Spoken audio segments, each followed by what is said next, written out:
Hey, Danny Matei here with PT Biz, and today we're going to talk about one thing you've got to get right when you're starting your clinic, and if you don't, it will flatline your business. So recently I was having a conversation with one of the newer mastermind clients that we have. And this person is someone who previously had been in our Rainmaker program, which that program is where we help people get started and, be able to leave their job and go full-time into their clinic. That's the intent of it. It's for newer businesses that are trying to, really grow to the point where they can make that their entire focus, which is the goal. And when they move over to work with us in our mastermind program, that's when they're really trying to scale. They have full-time attention on that. They're trying to grow past themselves into a standalone space and really grow into whatever the vision for their clinic is.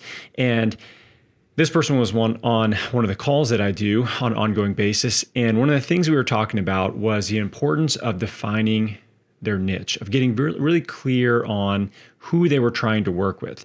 And she said something really interesting. She said, until I got really clear on who I wanted to work with, I had the hardest time getting traction in my business.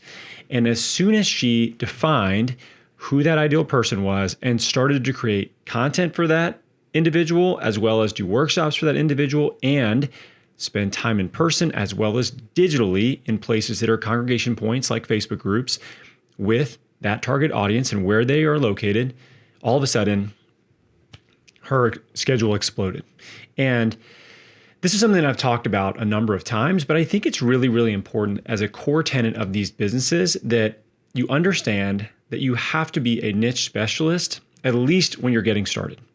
And I'll kind of explain the evolution of that we see. But defining your niche and being very clear about who you're the best in the world at helping is one of the single most important things you can do in the early stages. Now, once you've done that, once you've said, I am the go-to, ACL rehab person in this city, I'm the go-to name the niche in this city that you are, then you can then broaden out and expand into more general work. So for me, when I moved to Atlanta in 2014, this was a new city for me. I didn't really know anybody.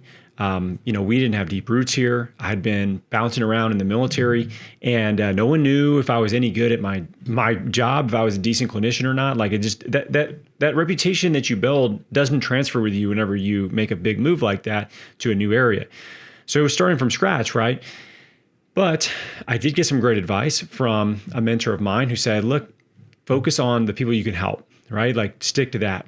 And for me at the time, that was heavily in the CrossFit community. And I had been, training in CrossFit gyms since 2019. I had worked with a competition team out of Hawaii. I was teaching for Mobility Watt at the time. So I was teaching CrossFit's movement and mobility, trainer course, which was, I guess, sort of like their, movement specific, almost like injury prevention course, if you want to call it that. So I had a lot of credibility in a very specific niche. Now,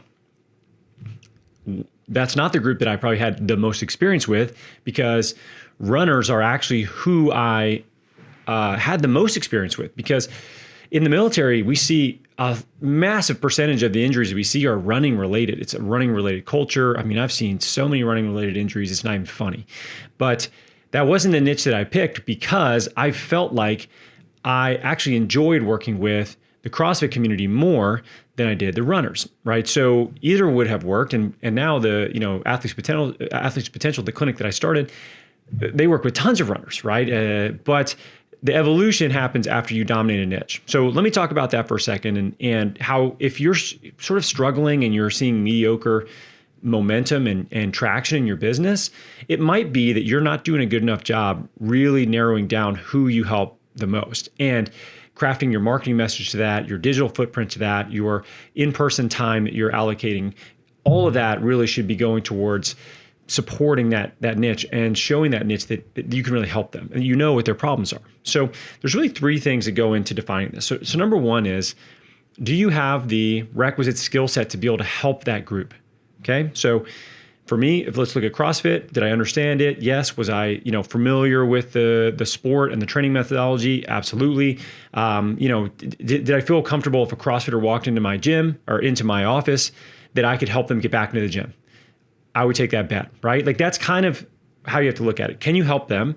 And the way that I always look at that is, if you only got paid after you got the outcome that they wanted, would you take that bet?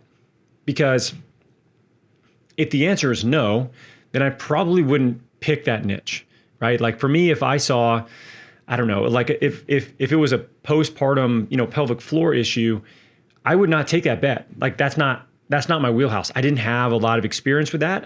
And I wouldn't have felt competent in that type of a niche. For some of you, that might be like, yeah, all day I'll take that bet. And that's who you should work with. So think of it this way. The first sort of box you have to check is, can you help them? And the litmus test that I use is, if you only got paid after they got the result they want, would you take that patient on? If the answer is yes, then all right, cool, you've checked that box. So number 2 is, do you like working with them? So there's lots of niches that work, right? I'll give you a good example. So let's say golf is a great niche in the cash-based community. I play golf. I'm not an avid golfer by any means. It's not a sport that I follow. I'm not like obsessed with it. I don't know the intricacies of the injuries that come from golf swings and how that all works, the mechanics of it. I've never done Con Ed courses in that at all. Could I help a golfer? Yeah. Have I in the past? Sure. Am I the best person to do that? No. And am I going to create a bunch of content specifically for golfers? No, because I don't actually find that niche that interesting. It's not something that I have a ton of interest in personally. So do I like working with them? I don't dislike it, but it's not the first group that I'm going to pick, right? And I think for you, you have to decide, like, who is that person on your schedule that's like in a high volume clinic that you wish there were 10 people like that were coming in that week? Like, what do they do? What are they trying to get back to? What are their attributes as a person, as a client, as somebody that's participating in some sort of niche?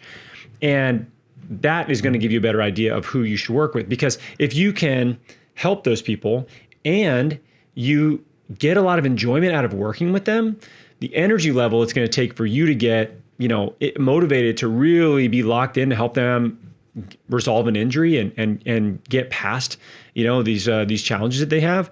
I mean, it's not even going to feel like work.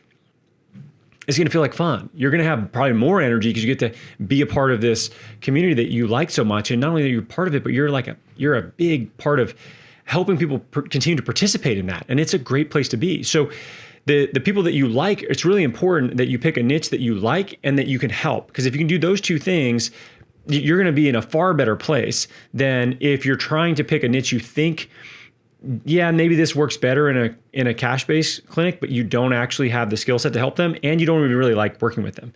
That's going to just burn you out. And it's also not going to be very helpful as far as marketing sales is concerned, because it's inauthentic. People can feel that, right? Like, you really have to really feel that. And I'll tell you, the thing that was interesting for me as we started to expand our niche, one niche that I found myself inadvertently kind of falling into is entrepreneurs. So I, started working with some business owners, and obviously, like, look, if you own a business, you're listening to this, and if you own a business, you understand it's mentally hard. It's a lot of hours. It's, you can take pretty poor care of yourself. And historically, most entrepreneurs are not the healthiest people in the world.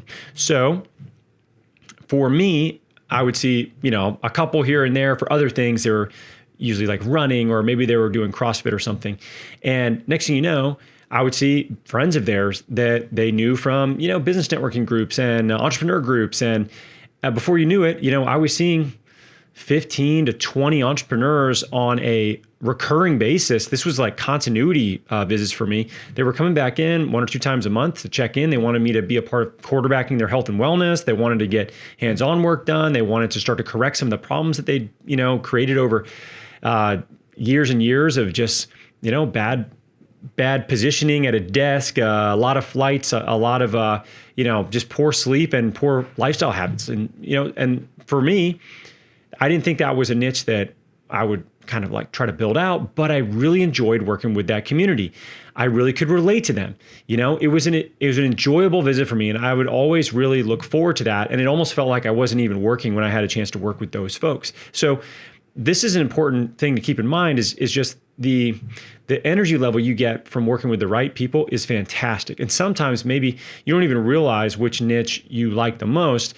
And you find that out as you start to see more and more people. But the third thing is just as important as the first two. So number one, can you help them? Number two, do you like working with them? And number three is they can afford to work with you. So this is the biggest drawback, in my opinion, to a cash-based clinic. And it's that not everybody can work with us, right? Like I've worked with people from every kind of background you can think of from, an employment standpoint in my cash-based clinic. So it doesn't necessarily exclude everybody, but it's harder for certain groups to get in to see us. For instance, if you're a firefighter or a police officer, like the income level that you might have, it's going to be harder for you to afford to work with me than it would be for you to go into an insurance clinic and they pay for it, right? Obviously. If we literally look at that scenario, in many cases, they're probably still paying a good bit of money out of pocket. So we can make a strong case that maybe we are more affordable based on just like the speed in which we can work with them. But at the end of the day, it does exclude certain populations, especially lower income, jobs or people that, are on Medicaid, Medicare. Like we didn't take those, any insurance, but we didn't see those groups, and we didn't see, people that couldn't afford to work with us until we got to a point where our clinic was big enough where we could do a lot of pro bono work. And that's one way to go about it too. That's sort of how we came to terms with the fact that there's limitations with this, and we wanted to work with certain groups, and we would see youth athletes whose family couldn't afford to work with us, and we do pro bono work with them in that capacity. So it's kind of up to you. But like when I see people and, they pick a niche that is just, like for instance, if you're doing pediatrics and it's a heavy Medicaid population, it's going to be hard for you to build a cash practice off of that, right? Because inherently the Medicaid population is not going to be able to afford, or they're going to want to use that insurance to be able to work with you. And they obviously don't have the disposable income to be able to spend money on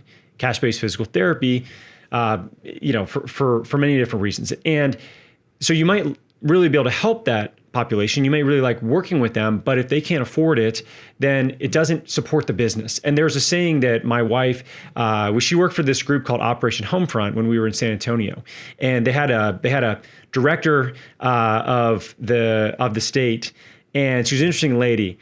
A big part of what she would do is fundraising, and she would always say this. She would always say, "No money, no mission." Like if we don't get people to donate us money, then we can't support the mission that we have for Operation Homefront.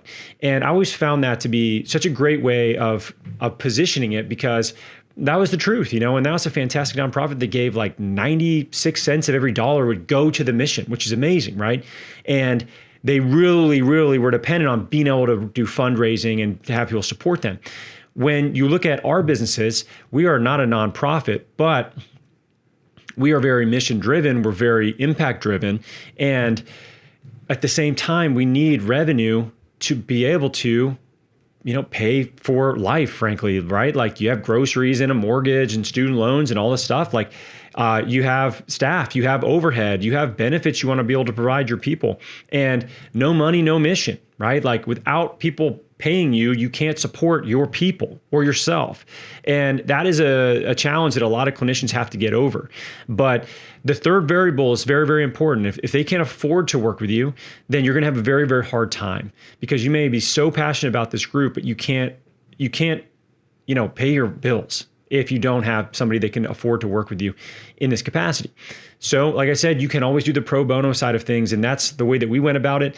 It's something that if you want to support certain groups, it allows you to do that when you have a successful business. But there's definitely certain niches that are going to be easier than others as far as, being able to afford it. Like for CrossFit, for instance, whenever I started, the average gym was probably $150 to $200 a month in 2014, right? So there was some amount of disposable income just to be able to go to the gym. You look at somebody's gym bag and it's like $500 worth of lifting shoes and knee sleeves and a jump rope that costs $80, that's a ball bearing in there or something like that. So like they obviously they're not afraid to invest in their sport and their training methodology and in themselves, right? So it was a good natural fit for me. So like in summary, there's number one, can you help them, right? Number two, do you like working with them? And number three, can they pay for it? All right. And if you can match these three things up, that's your niche. And once you define what your niche is, once you get really clear on that and you start telling people around you and you start working with people that fall into that niche and they can see just how awesome you are with that niche, that's where we start to see real momentum pick up. I think the challenge for a lot of people is sit down and thinking about this. You may say, I've been trained to be a generalist. And a lot of us have, right? It's like, yeah, I can work with a lot of things, but that doesn't mean that that's going to be the best thing for you when you start a cash-based clinic, because the riches are in the niches. And if you drill down to that, you're going to find yourself with more patients than you know what to do with much faster than if you try to be the jack of all trades and you're the expert of none. And people are not going to be as willing to refer to you, and you're not going to be as clear with the people that you can really help in your messaging, whether it be content or it be, education in person or digitally.